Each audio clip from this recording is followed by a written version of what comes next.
29 minutes to 8. This is the State of the Nation. With me in studio, we have Honorable Kipruto Arap Kirwa and Honorable Farah Maalim. And we're looking at the current state of the nation in regards to the IEBC. What needs to be done for us to move forward? It seems to be a commission that just cannot work and work right.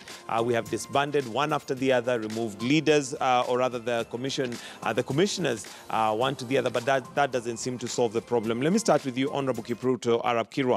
And there is a narrative or a suggestion that maybe then what we should do is just have commissioners that are openly, overtly in support of certain parties, and hopefully that would help them hold each other accountable. Well, that may increase polarization. I would want to share what the Honorable Farah Maalim said earlier, that it may be useful that we can inject into this commission some bit of foreign expertise that will be able to assist, to be seen to be the voice of reason. In that way, we'll be able to make them believable. Would that be an admission that as Kenyans we cannot handle our affairs internally unless we have foreigners come into the picture?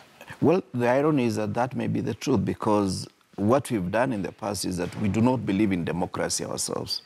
We do not really realize that democracy essentially is supposed to be select those who are going to get to power and those who are going to be weeded out of power. So because we don't believe in democracy, we polarize the country because I want to win at any expense. You see, the Kipruto one might have survived because almost 67% of the country were for NAC. In the second election of 2007, the country was polarized through the middle, and therefore Kipruto will not survive because whoever won or lost was not very clear. Finally, on this particular issue, let us be looking at the commission, the executive, the staff of the commission and the commissioners, because those who are advocating for Chebukati to resign may actually be paving the way for Chiloba to come back. And therefore, we replace commissioners, but the essence of the commission itself, the nerve center of the commission, are the officers running day to day in terms of operations, be it in the field or in any other form. So we may be glossing over the issue only for somebody to be preparing his own rigging machine for the next election. And one of the things, or the challenges that we have, Honorable Maalim, is the fact that we have a tendency as a country to resolve or cover up things without resolving what was the original or initial problem. Now, even if Chiloba and Chebukati say they resigned today and we have other commissioners, have we really addressed the core of the problem? No, not quite. It's important, first of all, as he has put it, there has to be an audit, a forensic audit, in every sense, in performance, and maybe you can even engage some of the multinational, consultancy firms, and it can be sourced from anywhere in the world, and let them come here and do a good job. Once we know what the problems are, where the weak links and where the problems were, where the gaps were, we will, when we are advertising for the new commissioners and the new CEO and the new other officers who are going to be in critical areas like IT, we will have already taken into consideration those problems that were experienced in this current commission. What I'm saying is that this commission has had its own problems. I always say that the most consistent thing about Chebukati is his inconsistency. He will say something today, tomorrow he changes. You remember all the time. He can't conduct elections, and this comes and no, I'm going to conduct elections again. And you can't have somebody of that kind of a character. With that kind of office. In office, yes. And as Kipruto Kirwa has said, we need to have a serious dose of other foreigners coming from other areas to come and support us. Knowing your problem, knowing your weaknesses, then those weaknesses are your worst enemy. Knowing that enemy itself, you have won half the battle. There are two things that have bedeviled this country since independence. And we have to come to a realization to say, yes, this we cannot fix on our own. We need to be assisted. One is the issue of corruption. And two is the issue of ethnicity. We have not been able to solve those two. In one word, it's impunity. Impunity, Just serious impunity. impunity, yes, serious impunity. Right now, if people have to be investigated by the Ethics and Anti-Corruption Commission, it's just a question of who is able to find his way around. And allow me to pause you there, because as Kenyans, we have put representatives, yourselves, politicians, to go and help us resolve and have this country move forward. Now, when we sit here and we seem to be referring to another body that is going to help us, what hope do we have? We're expecting solutions to come from you and possibly giving us a reason why we are where we are today and how to solve it. The IEBC today and the Commission is actually there at the behest creation. Yes. We were the ones who put them there in the first place, yes. We were the ones who put them there in the first place. But even if you look at the manner, the process that was used to arrive at them, that process itself was not above board. Chebukati was not even number 3 or number 4. He was somewhere down there. So why was he picked in the first place? You get my point? And that went also for a number of others. There were interests that were there. And the sad part of it is that there was a bit of a horse trading from the way I see it, that opposition guys did not also go for that prudence, to go for the best. They also were doing their own bidding here, and the other side is doing their own. So it's like scratch your back, I scratch my back. So it's a bit of a horse trading. That is a problem. That is a problem. That's why we need in the selection panel a few foreigners, people of extreme reputation. The few foreigners who have come to us to come and assist us in our problems here have done such a fantastic job. You remember the Kirwa Commission? That is the only report that is still with us. Which we have not implemented. We have not implemented it. It was a fantastic job. You know, the 2, I think, commissioners who came on the committee of experts, the Zambian and the Ethiopian, they were literally the voices of reason in that committee of experts. And they really supported them and made sure that the best came out of Kenya, because they did not have an interest. So right now we need probably 3 of them coming from outside, one maybe from Ghana or wherever it is, a Commonwealth country, another one coming from Australia, or one coming from South Africa. We need to have that powerful dose in there. But then people of the caliber of Kirwa and the late commissioner from Ethiopia, I forget his name. He was somebody who had a wealth of experience in these things and did a fantastic job here. And then when it comes to the CEO, we also need to competitively recruit the CEO. It does not necessarily have to be a Kenyan for information. For us to be able to get that free, fair, credible, transparent, verifiable election itself. And then other critical areas like the IT, where you can have 2 or 3 people also coming. At this rate, we might as well just have a foreign commission. I think that would be a very sad thing for me as a Kenyan who has entrusted the political class to resolve our issues. And here we are again. Isn't that a form of basically admitting that we can't do it? We maintained Montgomery here. You remember Montgomery, the supervisor of elections? Yes. For God knows how many years. You know that, for how many elections. And he was the only supervisor of elections. Nobody could say anything about his integrity those days. Elections during Kenyatta's era were very free and very fair. And it only came after he left. And then we came up with the Mlolonga and the rest of it. When we got independence, we allowed so many officers from the former British colonial administration to remain with us until such a time that you were in a position to take over from some of those positions. So it's not out of this world for people to say, here we have a problem, we might as well do with some help from other people. Kofi Annan and the eminent personalities came to us here and gave us the coalition government and the national accord we had in 2008. So the fact that you can ask for support. Next door here, Somalia has AMISOM, has UN and everybody else there assisting them to come back on their feet again. So we are not a failed state, but we're very close to that. So for us also to seek that kind of a support in this critical institution, I think it's very, very important. Honorable Kirwa, yes. Don't you feel sad that as a legislator we are getting to a point where we have failed, we cannot resolve our own issues?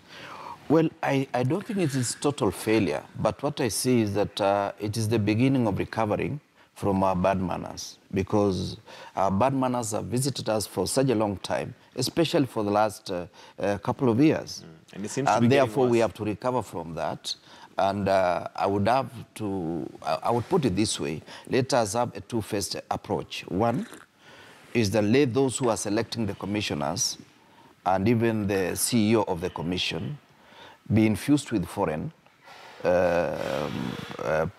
persons, so that we're able to say the best person has won. Because it is almost known, for those of us who are in the political corridor, we almost know who is going to be selected even before the selection.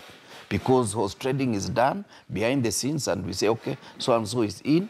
And even when you look at the commissioner, you would easily know so-and-so came in because of so-and-so, so-and-so came in because of so-and-so. But we get a good raft of Kenyans who come in, and we say for the first time, we believe in them.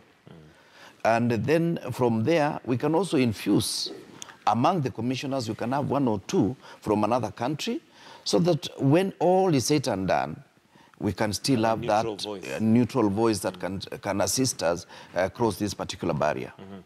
All right, Honorable Maalim, your thoughts on how things have panned out so far, and in regards to even security for the chairman and the remaining commissioners being withdrawn. Are we in a state where we feel as Kenyans the law can be broken and nothing can be done? It cannot, I mean, it just literally, people go scot-free. Yeah, I think there's creeping in of certain authoritarian tendencies. You know, this is not right. And I think the earlier we have a law that spells out as an act of parliament, a statute, that spells out how people will access state security machinery, the better. Because the business of will a law help us, given that well, even the courts after they rule? If the law, well, it's happened. I mean, this is you know, what we have right now is what somebody who was teaching us one time called it a hybrid system. Is a tendency of having a democracy in there. You have the institutions and everything else, and anybody who comes and looks at it like Kerry would say, oh yeah, the system is working. But the reality of the matter is that there's a very powerful authoritarian hand behind it. So we have that kind of a hybrid here. There's no question about that. And increasingly, before there used to be push and pull, the institutions of democracy fighting to retain certain independence, the authoritarian regime that is there, trying to push back. So there used to be a little bit of a balance. But right now the balance is shifting pretty much in favor of the government of the day. And that is a bit of it's a tricky thing. It's a bit dangerous. Whichever way you go too much, you're bound to have a failed state. If you get too authoritarian, then of course the people will rise up and the country will go. If you get too much of that democracy itself, and then you also have an element of chaos also, where anybody can say you have populism, what you call populism, and that also is not good for a country. So you have to have some kind of a balance between that. And we have a problem in the country right now because the balance is shifting in favor of that authoritarian side.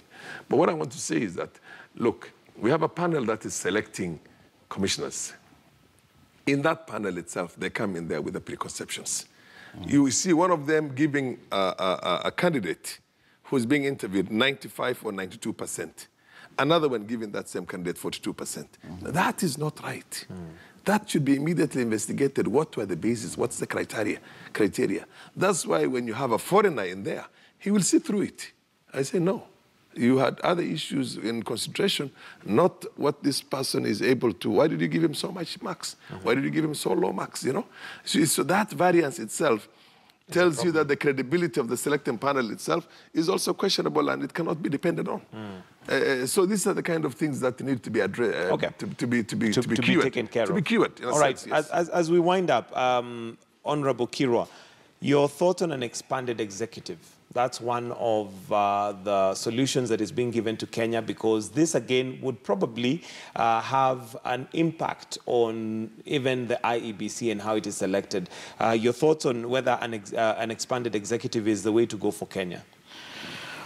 Well, the reality, as Mheshimiwa said, is that we have a kind of mongrel constitution that is between the Westminster system and the American system and a bit of South African.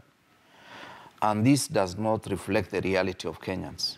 In Kenya, we are highly ethnic in terms of our perceptions, and therefore, even when the cabinet is chosen, be it now or during Kenyatta's time or President Moi's time, people would want to see one of their own represented in that cabinet. This therefore means Ethnicity is something that we must accept. It is here with us, but we turn it positively. And I am of the opinion that we should have expanded pyramid of the executive. And this is the proposal that we had at NASA. That's why we were saying we needed 2 deputy prime ministers and a prime minister. People were laughing at us, but we are trying to address the reality of the day. Now, secondly, on the issue of security, when you are giving somebody security, it is not for the office, it is for the person, because the person is exposed to a lot of danger. Correct. If anything happened to Chairman Chebukati tonight, or even tomorrow, what shall we say? And it's the state that has withdrawn security from him. Why does the state preconceive that Chebukati must of necessity leave office? It means they are instigating that so that there is a lot of cover-up. I saw Senator Murkomen the other day saying, we are going to institute a tribunal if these 3 guys don't leave office. In fact, if Mr. Chebukati is listening to me, he should not leave office. Let a tribunal be set up. Let us get the truth about what is happening. Otherwise, the state is instigating, and as Mheshimiwa has said, the state is becoming overbearing on the 2 other arms of government, the legislature and also the judiciary. All right. Honorable Maalim, your thoughts on an expanded government, expanded executive? Look, personally, I have always supported the concept of having a parliamentary system. A parliamentary system where you have a president who is ceremonial, a prime minister, and 2 deputy prime ministers, and where the cabinet comes from the parliament itself. And I think that is a system that we need to go back to. But the way things are now imagined and unfolding is that we don't want it to be done because it's a political conspiracy, either to stop somebody from ascending to that position of being a president, a very powerful president, very powerful president, or for one other political reason. It does not have to be personality-centered. It has to be something that is seen as being good for the country, for the future. So that is where my worry is. I mean, if it's going to be done in such a manner that a section of the society is going to feel like this is being done to block them from access to power, effectively that whole side will not listen to anything other than what their leadership feels. They will not see the merits and the demerits of this new system, and basically the debate is not going to be centered on the system itself.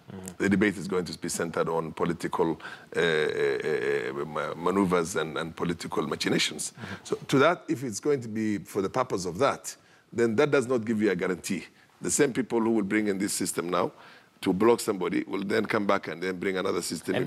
And that, again, brings in or has the question that even if we change the system, it seems that the operators of the system are the problem. Because if we had, people who are honest, above board, even the system we've had, the constitution that we have now has hardly, been there for long, but we're already amending it.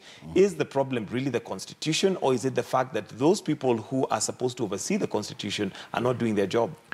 No, there are issues in the constitution. There's no question about that.